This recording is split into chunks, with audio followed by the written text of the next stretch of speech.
धीमहि सच्चिदानंदरूपाय विश्वोत्पत्त्यादिहेतवे तापत्रय विनाशाय श्रीकृष्णाय वयं नमः। श्रीकृष्णाय वयं नमः।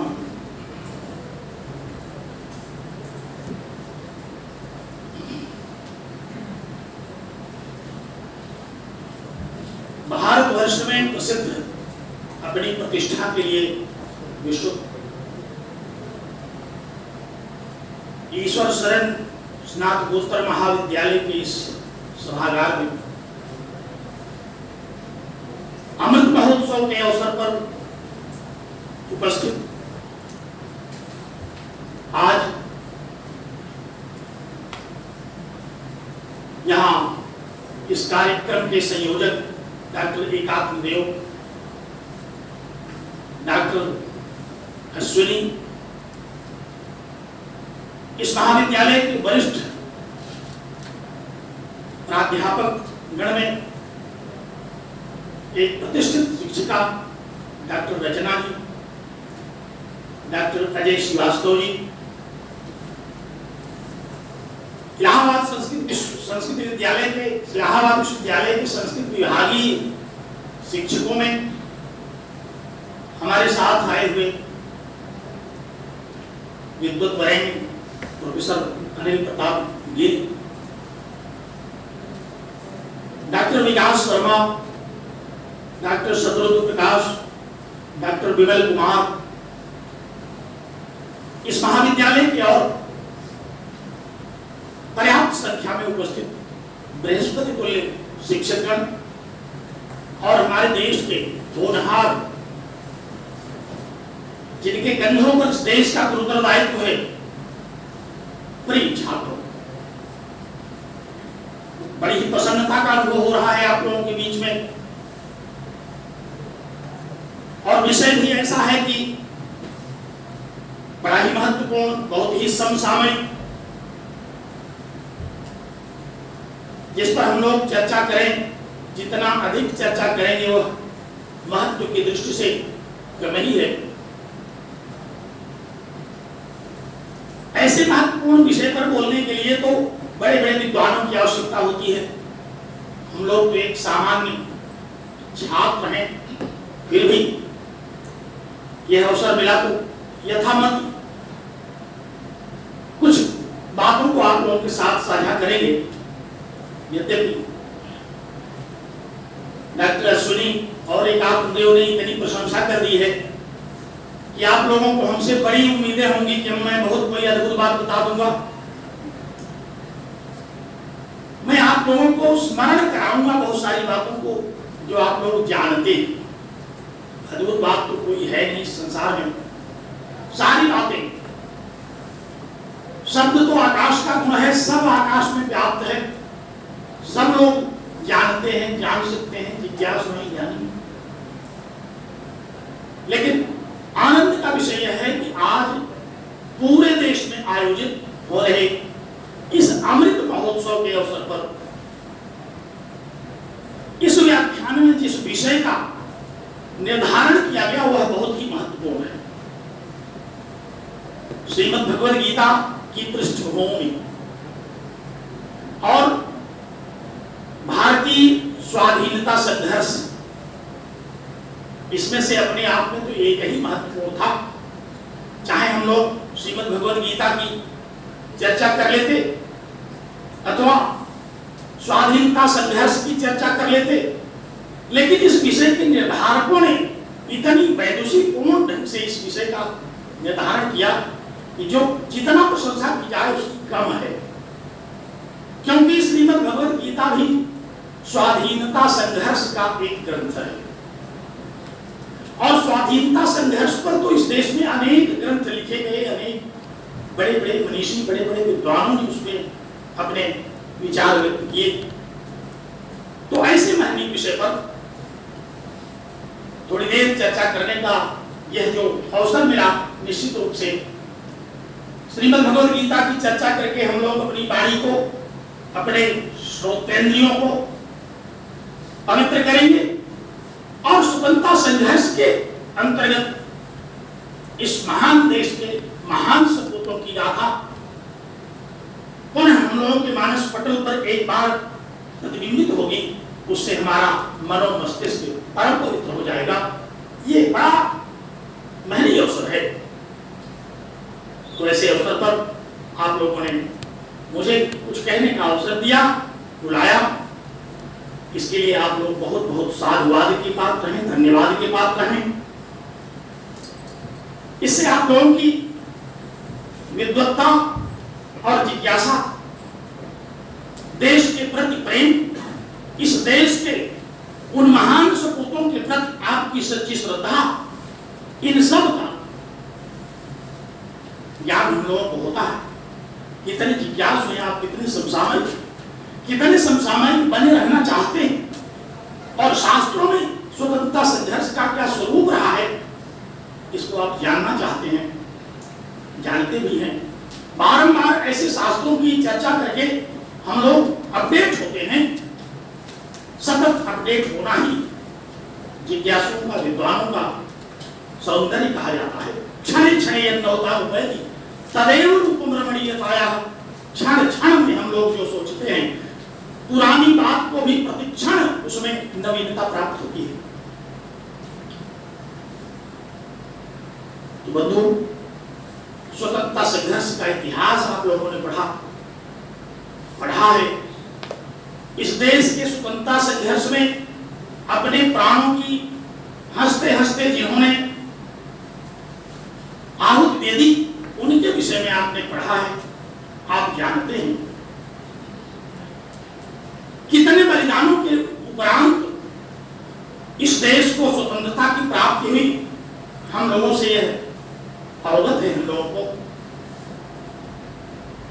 ऐसे अवसर पर 75 वर्ष पूरा होने पर यह जो अमृत महोत्सव मनाया जा रहा है, इसका क्या उद्देश्य है? सबसे पहले तो हम लोगों का ध्यान इस पर जाता है कि यह कोई राजनीतिक पक्ष नहीं है। इसमें किसी प्रकार के मतवाद अथवा किसी प्रकार की राजनीति सम्मिलित नहीं है।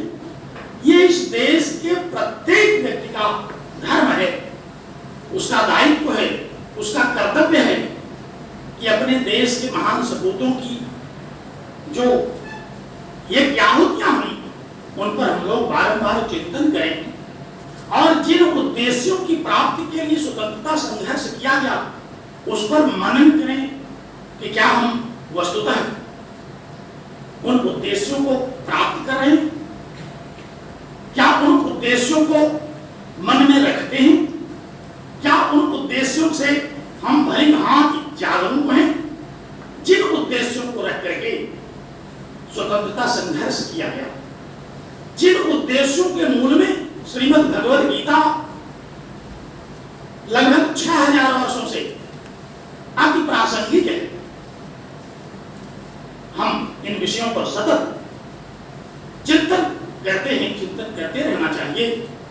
एक अवसर मिला है अमृत महोत्सव का, जगह जगह संस्थाओं में, सभाओं में, गोष्ठियों में, विद्वत जगत में इस पर निरंतर चर्चा का प्रवाह, महाप्रवाह चल रहा है। इससे हम लोगों को अपने देश के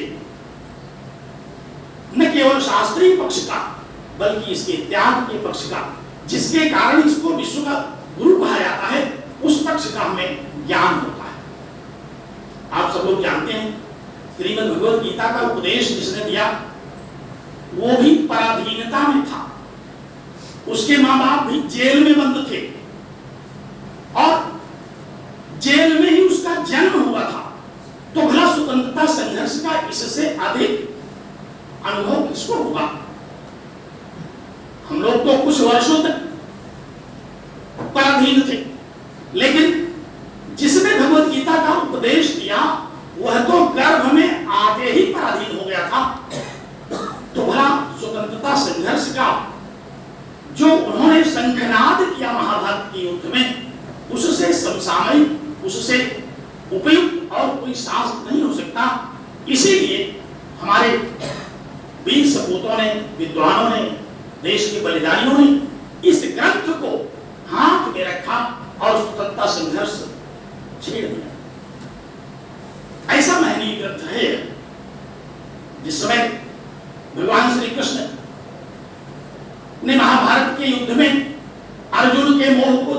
रहे थे। हम लोग गीता पढ़ते हैं, अर्जुन को एक मोह हो गया था, वो युद्ध नहीं करना चाहता था। युद्ध क्यों नहीं करना चाहता था? वो तो वीर था, युद्ध करने का उसका अभ्यास था, बड़े बड़े दिव्यास्त्र उसको प्राप्त थे, योद्धा था, श्रेष्ठ धनुधारी था, तो युद्ध से भला वह क्यों भागेगा? उसके मन में केवल एक कमजोरी थी। आचार्यों का कहना है कि वह केवल सगे संबंधियों को नहीं मारना चाहता था। ऐसा नहीं युद्ध नहीं करना चाहता था, युद्ध की तो तैयारी से आया था। रणक्षेत्र में पूरे उद्घोष के साथ युद्ध करने वाले सारे वीर एकत्र थे, लेकिन उसको जो अचानक मोह हुआ, वह मोह हम सब लोगों के मन में आ जाता है। परिवार का मोह, रिश्तेदारों नातेदारों का मोह, नाना प्रकार के मोह हैं। जिस मोह के पास में वह एक क्षण के लिए बंध गया था, और आचार्यों का तो ये कहना है कि उसका वह मोह भी भगवान श्री कृष्ण की एक लीला थी। क्योंकि जब उसको मोह हुआ और भगवान श्री कृष्ण से उसने युद्ध न करने की बात कही, तो उसको संबोधित करते हुए उन्हें हंसी आ गई। श्रीमद् भगवद गीता के द्वितीय अध्याय के 10वें या 11वें श्लोक में हम लोग देखते हैं कि मानो भगवान श्री कृष्ण को हंसी आ गई। हंसी आने का कौन सा अवसर था? युद्ध में दोनों सेनाएं आपस में खड़ी हो तो वहां हंसने की कौन सी जरूरत है? और अपना एक मित्र, एक योद्धा मोहग्रस्त हो गया हो तो ये हंसने की तो कोई बात नहीं थी। लेकिन वहां गीताकार कह रहे हैं कि मानो उनको हंसी आ गई। तो हंसी क्यों आ गई? आचार्यों का कहना यह है कि भगवान श्री कृष्ण को हंसी इसलिए आ गई कि बड़े प्रसन्न हुए। जिस कार्य के लिए उन्होंने जन्म लिया था, श्रीमद् भगवद गीता के उपदेश को पूरे समाज को देने के लिए उन्होंने जन्म लिया था, धर्म की स्थापना के लिए उन्होंने धर्म लिया था। यदा यदा हि धर्मस्य ग्लानिर्भवति भारत अभ्युत्थानं धर्मस्य तदात्मानं सृजाम्यहम्, उनका वह संकल्प पूर्ण हो रहा था, इसलिए उनको हंसी आ गई, इसलिए उनको बड़ी प्रसन्नता हुई।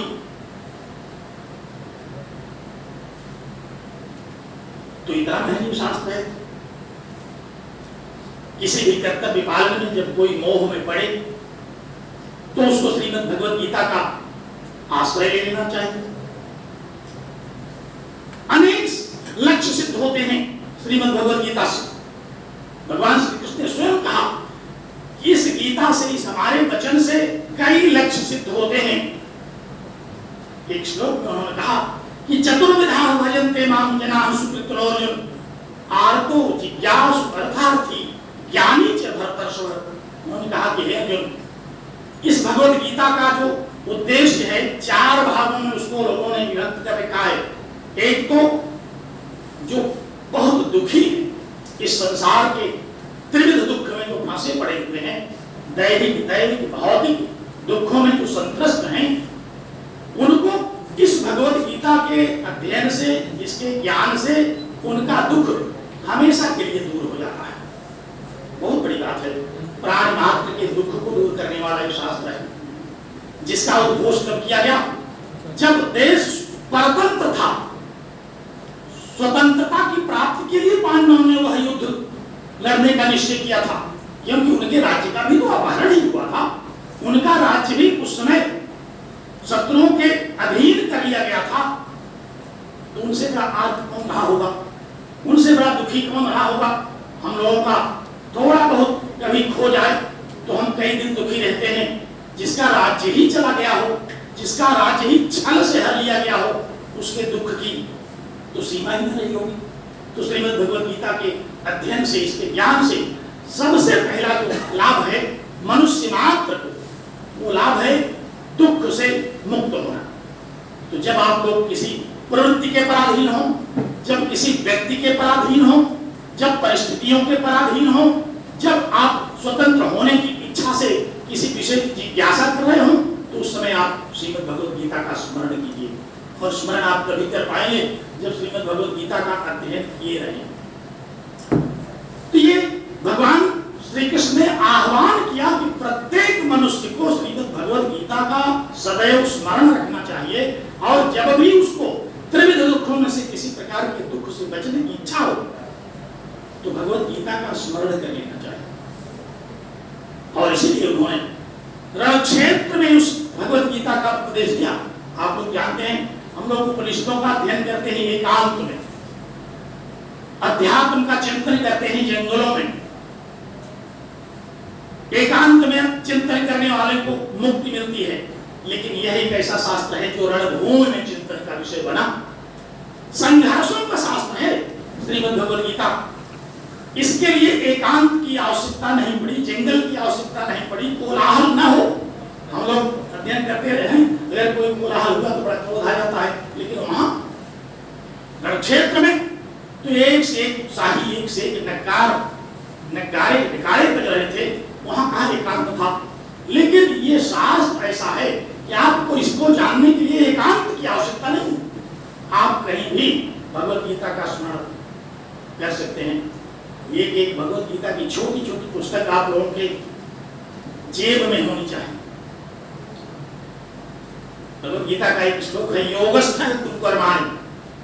मैं तो आप लोगों से कहता हूं कि जेबस्थः कुरुकर्माणि, जेब में एक भगवत गीता की पुस्तक जरूर रखिए, तब अपने कर्म को करिए।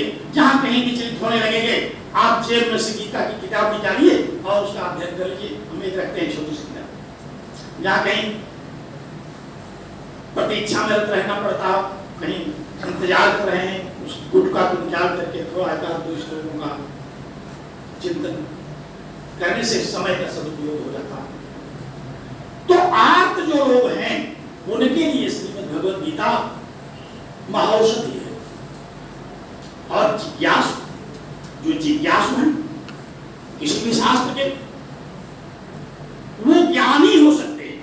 भगवद गीता का अध्ययन अगर करें, चाहे जिस विषय की जिज्ञासा उनके मन में हो, राजनीति की, कूटनीति की, विज्ञान की, कला की, भगवान श्री कृष्ण ने 9वें अध्याय में कहा अर्जुन से कि ज्ञानम ते हम सविज्ञानमिदं वक्ष्यामि शेषतः, मैं तुमको ज्ञान और विज्ञान दोनों की शिक्षा दे रहा हूं। तो केवल कुछ शास्त्र नहीं, सारा ज्ञान, सारा विज्ञान इस भगवद गीता में भरा पड़ा है। कोई भी ऐसा शास्त्र नहीं है जो इससे बाहर हो।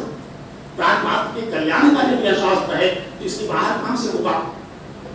तो जिज्ञासु, जो जिज्ञासु हो उसके लिए भी यह शास्त्र लौकिक दुविधाओं में रहने वाले जो लोग हैं, जैसे अर्जुन को लौकिक दुविधा हुई, युद्ध करूं कि न करूं, गुरु पर प्रहार करूं कि न करूं, पितामह पर बाण छोड़ूं कि न छोड़ूं, दुविधा है, बहुत व्यावहारिक संकट है। इसको धर्म संकट कहते हैं। गुरु अगर सामने हो, विरोध में खड़े हो, तो उन पर प्रहार करें कि न करें। श्रीमद् भगवद गीता इस शास्त्र का उपदेश करती है, क्योंकि हमारे शास्त्रों में गुरु की बड़ी महिमा गाई गई है।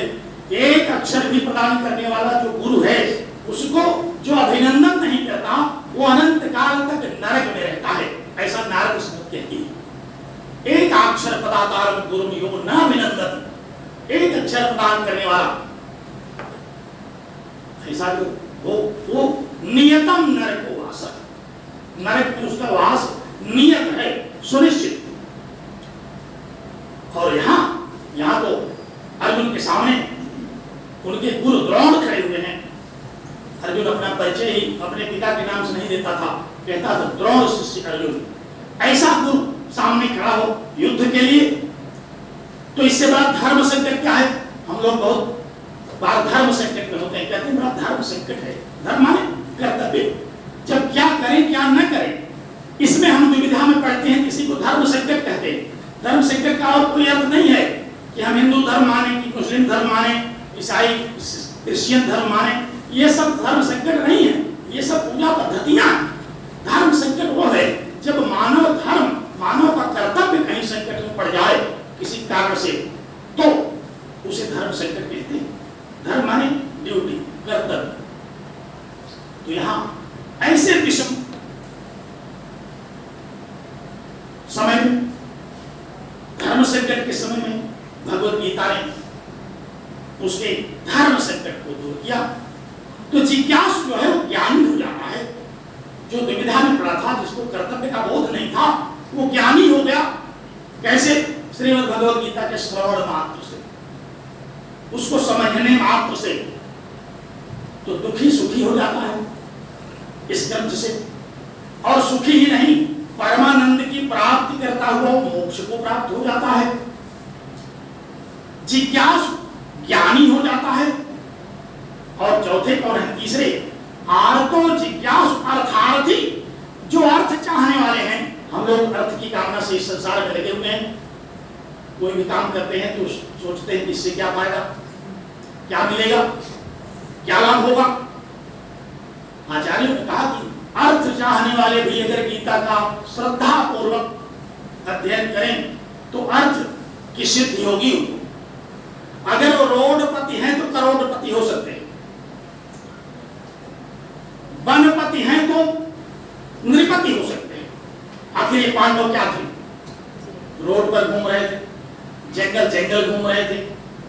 स्वाधीनता के लिए जब इनको युद्ध करना पड़ा तो उस समय भी दुविधा में पड़े हुए थे, लेकिन श्रीमद् भगवद गीता का वह उपदेश स्वतंत्रता के लिए संघर्ष करने का इनको प्रेरणा दी, और उस स्वतंत्रता के बाद इनको पुनः अपने राज्य की प्राप्ति हुई।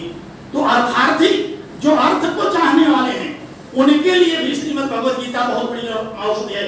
ये नहीं है कि भगवद गीता तो पढ़ लेंगे हम किसी समय जब वृद्ध हो गए तब। आप आज से इसको पढ़ेंगे, इसके पहले भी पढ़ते ही रहे, अब और दत्तचित्त होकर के पढ़ेंगे। तो ऐसा ही शास्त्र है, संघर्षों का शास्त्र, इसीलिए इसको कहा जाता है। इस युद्ध को करने की आवश्यकता क्यों पड़ी? हम लोग देखते हैं जब देश की महिला अस्मिता पर संकट आया, तब इस युद्ध की निर्णायक घोषणा की गई। जब आतताइयों ने महिला को अपमानित किया, जब धर्म संकट में आया तो इस स्वाधीनता संघर्ष को छेड़ा गया। भगवान श्री कृष्ण ने तो कहा कि धर्म की स्थापना के लिए भगवद गीता, यह स्वाधीनता संघर्ष बहुत ही उपयोगी। द्रौपदी को जब अपमानित किया दुष्टों ने, तो महिला अस्मिता ही तो खतरे में थी। हमें इस अमृत महोत्सव पर यह ध्यान देना है कि जिस उद्देश्य को लेकर के हम स्वाधीनता संग्राम लड़े थे, उसके सारे उद्देश्य पूर्ण हो रहे हैं कि नहीं हो रहे हैं। हम लोग भी जब पराधीन थे तो वही सारी दशाएं थी जो पांडवों के साथ थी। हमारी भी दुर्दशा हो रही थी, हमारे भी समाज की दुर्दशा हो रही थी। हम अपने इच्छित कर्म को नहीं कर पा रहे थे। ऐसी दशा में इस देश के महापुरुषों ने इस स्वाधीनता संघर्ष का ऐलान किया, और हाथ में गीता की पुस्तक को लेकर के, आपने पढ़ा होगा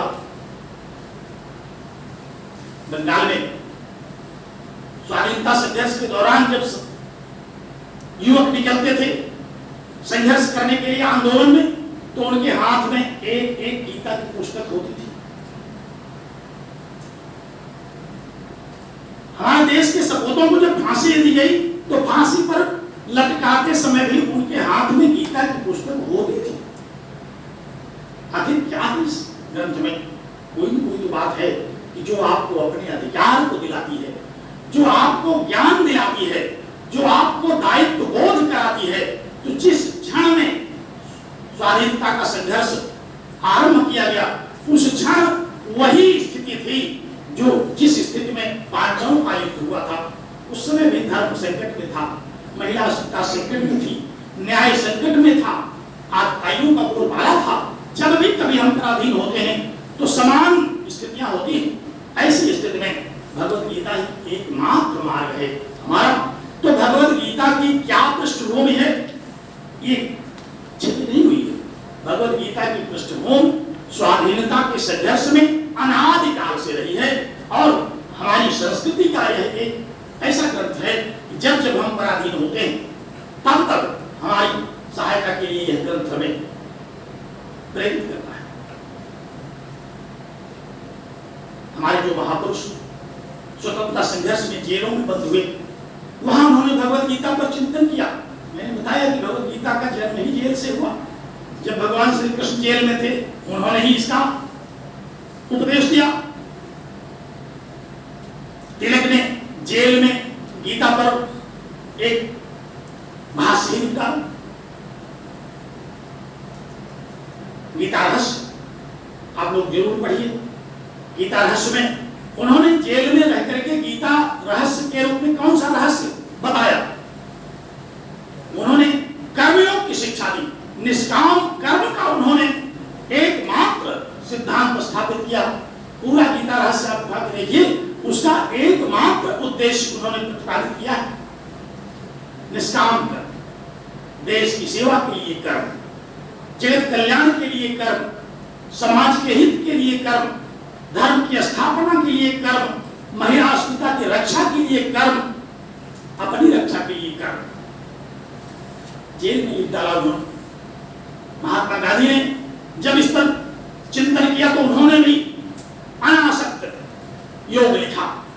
भगवद गीता पर उन्होंने लिखा भी एक भाष्य है जिसको हम लोग अनासक्त भाष्य कहते हैं। दोनों में एक अंतर रहा। महात्मा गांधी का अहिंसा परमो धर्मः, हिंसा मत करो, बड़ी उदार नीति थी, लेकिन अहिंसा परमो धर्मः ये श्लोक का आधा है। महाभारत का यह श्लोक पूरा क्या है? अहिंसा परमो धर्मः, धर्म हिंसा तथैव च। लोकमान्य बाल गंगाधर तिलक ने पूरे श्लोक को ग्रहण कर लिया।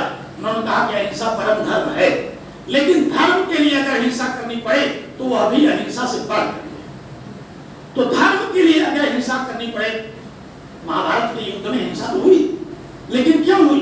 धर्म की स्थापना के लिए हुई। अहिंसा परम धर्म है, लेकिन धर्म के लिए यदि हिंसा हो रही हो तो वो भी परम धर्म है। ये पूरा श्लोक है, इसको ध्यान रखिए कि अहिंसा तो परम धर्म है, लेकिन अगर धर्म के लिए हिंसा करना पड़े तो वो भी परम धर्म ही।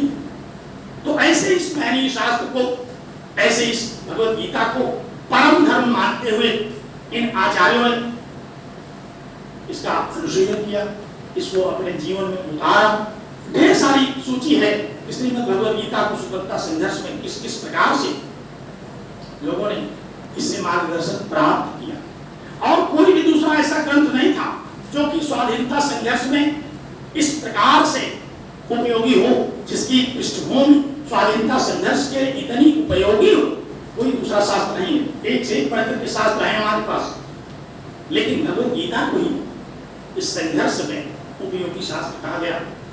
और केवल विरोधियों से पराधीन रहने की बात नहीं, समय है कि नहीं हमारे पास, क्योंकि समय में थोड़ा ले लेता हूँ किराया। क्लास भी हमारी 2-2 घंटे की होती है, इसीलिए तो श्रोता कई बार वो बने रहते हैं। एक बार ऐसा हुआ, श्रीमद् भगवद गीता पर बड़ी गोष्ठी आयोजित की गई, बड़ी प्रशंसा सुनाई राजा ने। तो उसने कहा कि भाई हमको भी समझाने वाला कोई विद्वान हो तो बुलाओ। बड़े बड़े विद्वान आमंत्रित किए गए। सारे विद्वानों ने बारी बारी से राजा को समझाया निष्काम कर्म। राजा ने ये शर्त लगाई थी, जो हमको निष्काम कर्म योग समझा देगा मैं उसको अपना आधा राज्य दे दूंगा। तो सब लोग गीता का निष्काम कर्म समझाते थे। जब समझा चुके थे तो कहते थे कि अब दीजिए आधा राज्य। तो राजा कहता था हमारी तो समझ में ही नहीं आया, कहा आप राज्य न देने के लिए ऐसा कहते हैं। एक एक करके सारे विद्वान अपमानित होकर लौट गए। पूरे देश में विद्वानों में बड़ा संतोष फैला। प्रधानमंत्री ने गुप्तचरों से जब यह सूचना प्राप्त की तो जाकर के राजा से कहा कि महोदय आपने तो बड़ा गड़बड़ किया, विद्वानों को आपने अपमानित कर दिया, और विद्वान अगर अपमानित हो जाए तो फिर वह छोड़ेगा नहीं आपको, एक न एक दिन आपको धराशायी कर देगा। उनका क्या हुआ? कहा आपने कहा था कि आधा राज्य दे दूंगा जो समझा देगा। कहा लेकिन कोई समझा तो पाया नहीं। कहा लेकिन असंतोष तो सबको है, इतने बड़े बड़े विद्वान गीता न समझा पाए, ऐसा कैसे हो सकता है? क्लास में हम लोग जब पढ़ाते हैं तो बच्चों से पूछते हैं समझे? सब लोग कहते हैं जी, एक स्वर में 50 लोग बोल उठते हैं और सब समझ जाते हैं। आश्चर्य बात है। देखिए कई बार ऐसा होता है कि हम जिस विषय को नहीं समझे हैं उसको समझाते हैं, और उसको भी जब पूछते हैं कि समझे तो भी उसी जोश में सब लोग कहते हैं हाँ समझ गए। क्या समझ गए? यही समझ गए कि आप न समझा पाएंगे हमको, अथवा ये समझ गए कि आप क्या खा करके समझाएंगे, हम समझेंगे ही नहीं। कुछ न कुछ समझ जाते हैं लोग, इसीलिए तो सब एक स्वर में कहते हैं। ऐसा नहीं कि सारे लोग एक मत के हैं, जो हमने कहा वही मान लिया उन्होंने, लेकिन वो कुछ न कुछ समझ जाते हैं। और हम जब कहते कहते हैं कि समझे, तो कहते हाँ। क्या समझे ये तो हम पूछ नहीं रहे हैं। जब इसको आप पूछना शुरू करिए क्लास में तो फिर लोगों के भाव थोड़ा सा समझे तो सब लोग, लेकिन राजा ने कहा कि समझा ही नहीं पाए कोई। ऐसा करो कि एक विराट सम्मेलन आयोजित करो, सारे विद्वानों से क्षमा मांग लेता हूं। विराट सम्मेलन आयोजित किया गया, सभी विद्वानों को बोलने का अवसर मिला। सारे लोगों ने राजा की मुक्त कंठ से निंदा की और कहा कि आप लोगों ने आपने विद्वानों का अनादर किया, ये राजा का धर्म नहीं होता। स्वदेशी पूज्यते राजा, विद्वान सर्वत्र पूज्यते, विद्वान को सर्वत्र पूजा जाता है, आपने अपने यहाँ बुला करके हमको अपमान किया। राजा सुनता रहा 9 दिन तक, अंत में खड़ा हुआ हाथ जोड़ करके कहा महाराज सुनता तो था, मैं समझता भी था, लेकिन जैसे ही आप खड़े होकर कहते थे कि आधा राज्य दे दीजिए तो मुझे सब भूल जाता। क्योंकि अभी इसमें निष्कामता कहाँ आई? आप ही सकाम हैं, आपको ही अभी निष्कामता की सिद्धि नहीं हुई है तो हमको कहां से आप समझा देंगे? इसलिए मैंने कहा हम अपनी गलती को क्षमा मांगते हैं। तो हम शाब्दिक रूप से तो बहुत समझे रहते हैं, आर्थिक रूप से भी क्लास में बताने भर का समझ जाते हैं, लेकिन व्यवहार में कितना समझते हैं, व्यवहार में किस प्रकार हम श्रीमद् भगवद गीता का आचरण करते हैं, इसका दायित्व आचार्यों पर है। आचार्य अपने व्यवहार से छात्रों को समझाएं। आचार्य यास्क ने निरुक्त में कहा कि आचरण ग्राह्यति इति आचार्य है, जो अपने आचरण से आचरण की शिक्षा दे छात्रों को, वो है आचार्य। तो आप सारे लोग अपने अपने शिक्षकों के आचरण पर ध्यान लगाए रहिए। देखिए कि आपके शिक्षक कैसा आचरण कर रहे हैं, क्या समझा रहे हैं। क्लास में जाते हैं तो आप उनसे शिक्षा लेंगे, क्लास में जाना चाहिए। अगर वो नहीं जाते तो आप शिक्षा लेंगे, क्लास में नहीं जाना चाहिए। नौकरी पा जाने के बाद इधर उधर करना चाहिए, क्योंकि आपको आचार्य नहीं तो आचरण की शिक्षा दी। तो आचार्य वो है जो अपने वचन से, बुद्धि से, वाणी से, कर्म से शिक्षक होता हुआ वह छात्रों को समझाए, और छात्र भी उसको कब समझ पाएगा? जब वह श्रद्धा पूर्वक आचार्य जी के विषय में ध्यान करेगा। भगवद गीता ने कहा श्रद्धावान लभते ज्ञानम तत्पर संयतेन्द्रिय, जो श्रद्धावान है वो उस ज्ञान को पाएगा, और संयतेन्द्रिय है जिसकी इंद्रियां संयमित है। अगर आप लाठी लेकर के, गोली लेकर के आचार्य से कुछ पूछना चाहेंगे तो फिर नहीं, श्रद्धा से, श्रद्धावान, श्रद्धा पूर्वक अगर आप आचार्य के सामने जाएंगे तो फिर आप आचार्य के शास्त्र के, आचार्य के ज्ञान का लाभ उठाएंगे। अगर आप में श्रद्धा नहीं है तो आचार्य जी का आचरण आप वस्तुतः देख नहीं पाएंगे। तो इस अमृत महोत्सव में हम लोगों को ये देखना है कि जिन भावनाओं को लेकर के स्वतंत्रता का संघर्ष लड़ा गया, हम उन भावनाओं से कहीं विचलित तो नहीं हो गए हैं, हम उन भावनाओं से कहीं दूर तो नहीं होते जा रहे हैं। एक बात बड़ी महत्व की है, श्रीमद् भगवद गीता संघर्ष आरंभ करते ही समाप्त नहीं हो जाती। ये संघर्ष को आरंभ करने के लिए भूमिका है, और विजय प्राप्त कर लेने के बाद भी ये आचार संहिता। ध्यान रखिए, अगर आपने स्वतंत्रता स्वाधीनता संग्राम जीत लिया तो ऐसा नहीं कि गीता जो है वो अनुपयोगी हो गई। उसके बाद इसके उपयोग की ज्यादा जरूरत है, क्योंकि इसमें कई योग बताए गए। ज्ञान योग की शिक्षा दी गई कि अगर आप स्वतंत्र हो गए तो केवल विरोधियों से ही स्वतंत्र मत रहिए, इंद्रियों से भी स्वतंत्र हो जाइए। आप इंद्रियों के परतंत्र हैं, अपनी कामनाओं के परतंत्र हैं, आप भोग विलास के परतंत्र हैं। आप अभी स्वतंत्र कहाँ हुए?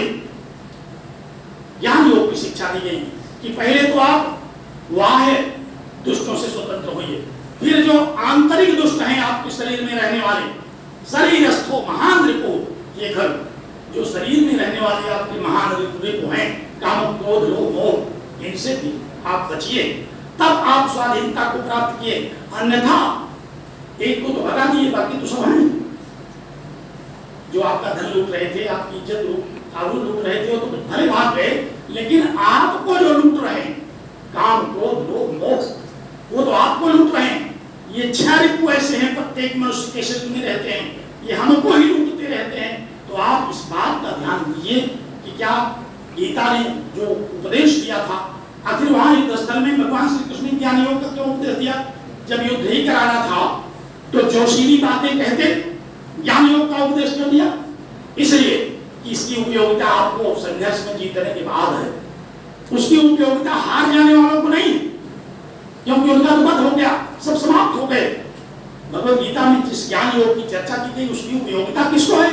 जो संघर्ष में विजयी हुआ। भक्ति योग की उपयोगिता किसको है? जब भगवान श्री कृष्ण उपदेश दे रहे थे, मामनुस्मर युद्ध च, सारे युद्धों में आप मेरा स्मरण करते रहिए, ईश्वर को मानते रहिए, ईश्वर की सत्ता में विश्वास करते रहिए, तब आप विजयी होंगे। तो संघर्ष पूरा हो गया तो क्या ईश्वर कहीं चला गया? तब तो आपको और मन मना मत भक्तो भव मद्याजी माम नमस्कुर, तब तो आपको तन्मय हो जाना चाहिए। उस समय आपको भक्ति योग की और आवश्यकता है। हम लोग क्या करते हैं, जब कोई संकट आता है तब हनुमान मंदिर चले जाते हैं, जैसे ही संकट दूर हुआ तो जाना छोड़ देते हैं, हो गया अब क्या, ठीक है सब लोग तो जा ही रहे हैं, हम क्यों जाएं? बहुत सारी ऐसी स्थितियां बनती हैं, जब तक हम संकट में हैं तब तक तो ईश्वर में आस्था रख रहे हैं, और जब संकट से दूर हो गए तो ईश्वर तो मुझ में आस्था रखे है, हमने छोड़ दिया। भक्ति योग का उपदेश भगवान श्री कृष्ण दिया, इसलिए कि जब आप संघर्ष जीत लीजिएगा तो सब कुछ भूल जाइएगा, परमात्मा को मत भूलिएगा, परमात्मा को हृदय में रखिएगा, क्योंकि वो और कहीं नहीं रहता, वो हृदय में रहता है। ईश्वर सर्वभूतानां हृदयेषु तिष्ठति, सारे प्राणियों के हृदय में वो रहता है। तो भक्ति योग का सिद्धांत, भक्ति योग का जो अनुमान है वो हमें संघर्ष जीतने के बाद भी उतरना ही महत्वपूर्ण है। तो चाहे वह ज्ञान योग हो, चाहे भक्ति योग, और कर्म योग का तो कहना ही क्या है। भगवान श्री कृष्ण ने जब अर्जुन को उपदेश दिया था तो केवल कर्म योग का उपदेश देने के लिए तैयार हुए थे, बाकी उपदेश तो कई बार दिए जा चुके थे। आप गीता के 4 या 5वें अध्याय में देखिए, वहां भगवान श्री कृष्ण ने बताया है कि इमं विवस्वते योगम प्रोक्तवान हमप्यम, मैंने इसको सबसे पहले सूर्य को दिया था, फिर मन को दिया, फिर महाराज इक्ष्वाक को दिया, आज मैं तुमको भी इस कर्म योग की शिक्षा दे रहा हूं, क्योंकि धीरे धीरे शिक्षा लुप्त होती जा रही थी। तो कर्म योग की साधना का जो उन्होंने उपदेश दिया, तो स्वतंत्रता संघर्ष के पूर्व जिस तरह से आप अपने कर्म में संलग्न थे, उसी तरह से स्वतंत्रता की प्राप्ति की बात है। किसी भी फल को प्राप्त करने के पूर्व जिस तरह से आप भक्ति योग, ज्ञान योग, कर्म योग में लगे थे, उसी प्रकार उस फल को प्राप्त करने के बाद भी लगे रहिए। ऐसा नहीं है कि उसको परित्याग कर दीजिए। श्रीमद् भगवद गीता का ये उपदेश हम लोगों के लिए बहुत महत्वपूर्ण है कि स्वतंत्रता संघर्ष के पूर्व जितनी भूमिका उसमें कही गई, उससे ज्यादा भूमिकाएं स्वतंत्रता की प्राप्ति के बाद के लिए उसमें है। और एक जो चौथा योग उसमें बताया गया, राजयोग, ज्ञान योग, भक्ति योग, कर्म योग के साथ साथ एक और है राजयोग। वो क्या है?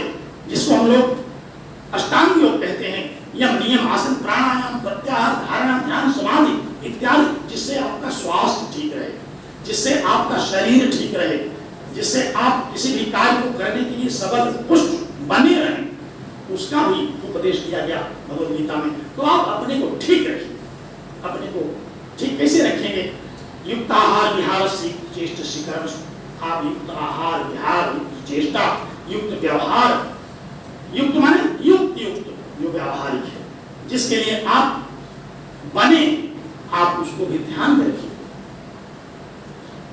तो भगवद गीता का ये जो विषय दिया गया कि भगवद गीता की पृष्ठभूमि, ये पृष्ठभूमि स्वतंत्रता संघर्ष के पूर्व भी है, स्वतंत्रता की प्राप्ति के पश्चात भी है। आज अमृत महोत्सव इसीलिए सर्वथा संगत है कि स्वतंत्रता की प्राप्ति के पश्चात क्या हम भगवद गीता के उन उपदेशों का पालन कर रहे हैं? कहीं ऐसा तो नहीं है कि हम विरोधियों से छूटे तो अन्य विरोधियों को बस में बसवर्ती हो गए, काम के वशीभूत हो गए, स्वार्थ के वशीभूत हो गए। इस पर सतत आपको चिंतन करना पड़ेगा, इस पर सतत आपको विचार करते रहना पड़ेगा, सतत जागरूक रहना पड़ेगा। आप इसके लिए जागिए, उत्तिष्ठत जागृत प्राप्य वरान निबोधत। आप सदैव आलस्य का परित्याग करिए, जागते रहिए, जागरूक रहिए। जहाँ कहीं शास्त्रीय व्यवस्था को समझने में आपको संदेह हो, श्रेष्ठ विद्वानों के पास जाइए, ज्ञानियों के पास जाइए और उसको समझिए कि श्रीमद् भगवद गीता के दृष्टिकोण क्या है। व्यावहारिक संघर्ष के लिए, सांसारिक संघर्ष के लिए, आध्यात्मिक संघर्ष के लिए, सुख और दुख को छोड़ देने के लिए, परमानंद की प्राप्ति करने के लिए, इससे महरी ग्रंथ कोई और है नहीं। ये उपनिषद भी है, ये कर्मयोग का योग शास्त्र भी है। अनेक इस प्रकार की संज्ञाओं से विभूषित यह भगवद गीता आप लोगों के लिए महनीय है। आज जिन ज्ञानियों ने, बुद्धिमानों ने इस अमृत महोत्सव का आयोजन करने का निश्चय किया, उनके मन में क्या था ये तो वही जाने, लेकिन हमारे विचार से है बड़ा महत्वपूर्ण विषय, है बहुत उपयोगी विषय, बहुत ही लाभदायक है हमारे आपके लिए। हम लोग स्वतंत्रता संघर्ष में तो नहीं थे, स्वतंत्रता संघर्ष करने वाले तो अपने प्राणों की बाजी लगा करके चले गए, लेकिन स्वतंत्रता प्राप्ति के बाद तो हम हैं। भगवान श्री कृष्ण ने भगवद गीता में जो उपदेश दिया था, स्वतंत्रता प्राप्ति के बाद क्या करना चाहिए, आप उसको कर रहे हैं कि नहीं, ये दायित्व तो आपका है। तब देश आगे बढ़ेगा, तब आपके कर्मों की दृष्टि होगी, तब आप कर्मयोगी होंगे, ज्ञान योगी होंगे, भक्ति योगी होंगे, तब आपके दुखों का विनाश होगा और आप एक पूर्ण मनुष्य बन सकेंगे। क्योंकि भगवद गीता केवल मनुष्यों को बताई गई और किसी के लिए नहीं बताई गई। भगवान श्री कृष्ण अर्जुन को जब समझा रहे थे तो समझ में नहीं आया उसको, एक उदाहरण उन्होंने दिया, आप सब लोग याद किए हुए जानते हैं कि वो आसान से जीर्णानि यथा विहाय, जैसे पुराने कपड़ों को, गंदे कपड़ों को हम लोग बदल देते हैं, नए धारण कर लेते हैं, उसी तरह से देह बदल देते हैं। ये किसको समझ में आएगा? जो कपड़ा धारण करता हूं, जो कपड़ा पहनता हूं, क्या पशुओं को समझाया उन्होंने, पक्षियों को समझाया जो कपड़ा नहीं पहनते? कपड़ा तो हम ही आप पहनते हैं। हमारे आपके लिए दृष्टांत है, हमें आपको गीता का अध्ययन करना है, गीता को हमेशा समसामयिक बनाए रहिए, गीता को लिए रहिए और इसका अपने जीवन में सदुपयोग करते रहिए। आप पूर्ण मनुष्य बन जाएंगे, इसमें कोई संदेह नहीं है। कहने के लिए तो बहुत सारी बातें हैं, हमने और जो कुछ लिख करके रखा था उसको तो देखने का अवसर ही नहीं मिला। फिर भी मेरे विचार से मैं आप लोगों को छोड़ूं, क्योंकि आप लोगों की और कक्षाएं होंगी, आपके कर्म साधना में बाधा आ रही होगी और हमारी कक्षा इसके बाद है। प्रोफेसर गिरी ने अपनी कक्षा एक दूसरे को देकर के कहा कि मैं आपके बाद वाली कक्षा ले लूँगा। हमारे साथ भी जो आए हैं आगे उनके लिए भी कर्मयोग निर्धारित है। तो मैं आप लोगों को एक बार पुनः बहुत धन्यवाद देता हूँ इस कार्यक्रम का आयोजन करने के लिए और इतनी संख्या में आपने जो जिज्ञासुओं और विद्वानों को एकत्र किया, आध्यात्मिक जिज्ञासा, वैश्विक जिज्ञासा, शास्त्रीय जिज्ञासा लेकर के लोग आए, मैं उनको बहुत बहुत साधुवाद देता हूँ और आप लोगों को धन्यवाद देता हूँ। इसी के साथ मैं अपनी वाणी को विराम देता हूँ। बहुत धन्यवाद।